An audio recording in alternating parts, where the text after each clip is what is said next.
एक नई वीडियो के साथ आज मैं फिर हाजिर हूं। आपका होस्ट और दोस्त विक्रांत जोशी आपका स्वागत करता हूं मेरे भी मास्टर में, जिसमें हम लेके आते हैं दिन भर की स्पेस और डिफेंस न्यूज की टॉप खबरें। तो चलिए जान लेते हैं। यदि आपने इस चैनल को सब्सक्राइब नहीं किया हुआ है तो अभी कर लीजिए और बेल आइकन को भी प्रेस कर दीजिए।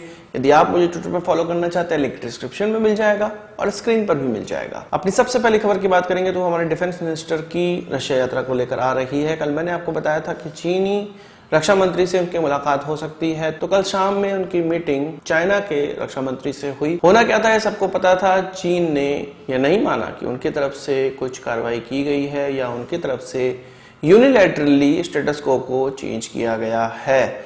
भारत के रक्षा मंत्री ने अपनी जो प्रेस विज्ञप्ति है उसमें ये कहा, रक्षा मंत्रालय की तरफ से ये कहा गया कि चीन के द्वारा जो एक तरफा कार्रवाई की गई है उसके कारण चीन और भारत के रिश्ते बिगड़े हुए हैं और एलएसी पे इस तरह का तनाव बना हुआ है।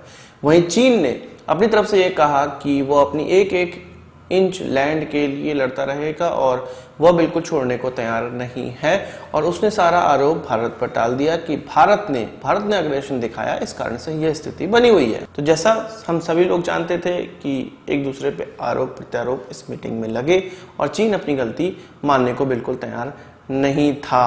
वहीं हमारे जो आर्मी चीफ हैं उनकी लद्दाख यात्रा चल रही है, आपको पता है, और आज दूसरे दिन की लद्दाख यात्रा थी, उनका दूसरा दिन था। उन्होंने अपना जो अभिभाषण है जिसमें कि उन्होंने संबोधित किया, वहां पर जो हमारे जवान हैं, हमारे सैनिक हैं, हमारे ऑफिसर्स हैं, उनको संबोधित किया। तो उन्होंने कहा, उनकी जो पंच लाइन थी या जो सार था वो ये था कि जोश हमें बनाए रखना है पर संयम और सावधानी भी रखनी है और पेशेंस बनाए रखना है।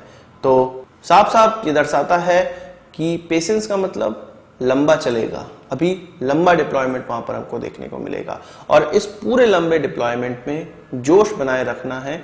और उन्होंने ये कहा कि पूरे देश की नजरें हम पे टिकी हुई है, यानी कि हमारे जो आर्मी के लोग हैं, पैरामिलिट्री फोर्सेस के लोग हैं, उन पर नजरें टिकी हुई हैं और उनको संयम और जोश दोनों एक साथ बनाए रखना होगा। वही बात करते हैं डीआरडीओ द्वारा डेवलप किए जा रहे ऐसे ड्रोन की, एक तरह से ड्रोन ही आप इसको कह सकते हैं, जिसका नाम स्टार है, स्टार सुपरसोनिक टारगेट, यानी कि ऐसे टारगेट जो कि सुपरसोनिक स्पीड से घूम सकते हैं, मैनोवर कर सकते हैं। और इनका बनाया जाना क्यों किया जा रहा है, इनको डेवलप क्यों किया जा रहा है, वो इसलिए कि एयर डिफेंस सिस्टम जो हमारे लोग हैं, जो इससे संबद्ध लोग हैं, जो कि एयर डिफेंस सिस्टम का काम करते हैं, नेवी में हैं, आने वाली मिसाइलों को रोकने के लिए इनकी जो ट्रेनिंग होगी वो इस ड्रोन के माध्यम से की जाएगी।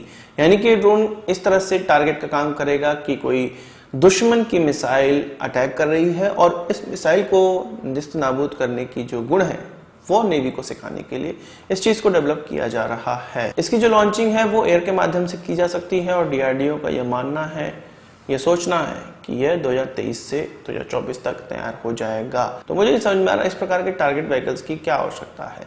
जो हमारे पास उपलब्ध मिसाइलें हैं उनमें से वॉरहेड निकालिए, उसमें इलेक्ट्रॉनिक सिस्टम डालिए जिससे कि उसको हम कंट्रोल कर सकें और उसका इस्तेमाल आसानी से इस प्रकार के ड्रोन के लिए किया जा सकता है। ये जो ड्रोन डेवलप किया जा रहा है उसमें रैमजेट इंजन का इस्तेमाल होगा 2 फेज में, यानी कि 2 चरण का यह एक तरह से टारगेट ड्रोन होने वाला है। पहले चरण में सॉलिड फ्यूल होगा और दूसरे चरण में लिक्विड फ्यूल होगा। तो इस प्रकार के ड्रोन को बहुत ज्यादा डेवलप करने में समय नहीं लगना चाहिए, बहुत छोटे समय में इसको डेवलप किया जा सकता है। वहीं बात करते हैं भारत और चीन के रिश्तों की और अरुणाचल प्रदेश से गायब हुए 4 लड़कों की। एक खबर निकलकर सामने आई जो कि अरुणाचल प्रदेश के लोकल न्यूज में निकलकर सामने आई। उसमें यह कहा जा रहा था कि सीमावर्ती इलाकों के जो लोग, फैमिलीज जो रहती हैं, उनके 5 नौजवान चाइना के द्वारा, पीएलए के द्वारा किडनैप कर लिए गए जब वो जंगलों में हंटिंग के लिए गए हुए थे, शिकार करने के लिए गए हुए थे। ऐसा पहली बार नहीं है कि चीन ने हमारे जो लड़के हैं, हमारे जो सीमावर्ती लड़के हैं, सीमावर्ती क्षेत्रों में रहने वाले लड़के हैं, उनको किडनैप किया हो। मार्च में भी इस प्रकार की घटना हुई थी और वो लड़का 14 दिन बाद घर लौटा था। अभी ये माना जा रहा है कि मौसम सही नहीं है, 1 दिन का समय लग सकता है मौसम खुलने में और तभी हो सकता है ये लड़के वापस आए। यदि पीएलए के लोगों ने इनको किडनैप किया हुआ है या बंदी बनाया हुआ है तो इसमें लंबा समय भी लग सकता है इन लोगों को छुड़वाने के लिए। वही बात करते हैं चीन के स्पेस मिशन की। चीन ने चाइनीज वायरस फैलाकर पूरे विश्व को परेशान कर रखा है। भारत में उसके कारण हमारी स्पेस एजेंसीज बंद चल रही हैं, स्पेस इंडस्ट्रीज बंद चल रही है, पर वो लॉन्च किया जा रहा है।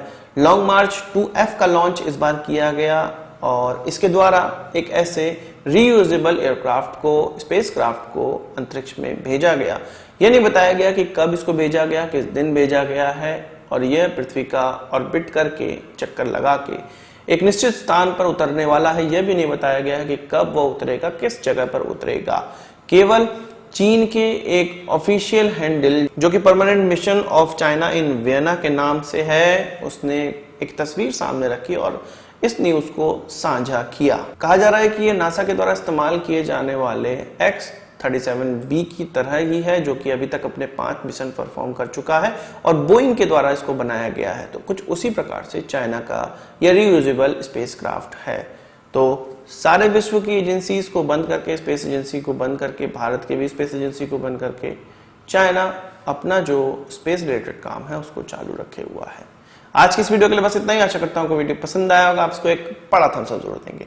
इस वीडियो से कोई सवाल सुझाव हो कमेंट बॉक्स में जरूर लाइएगा, और यदि आपने हमारा चैनल सब्सक्राइब नहीं किया है उसे भी कर लीजिए, क्योंकि हम इस प्रकार की वीडियो लाते रहते हैं। नमस्कार, थैंक यू, जय हिंद।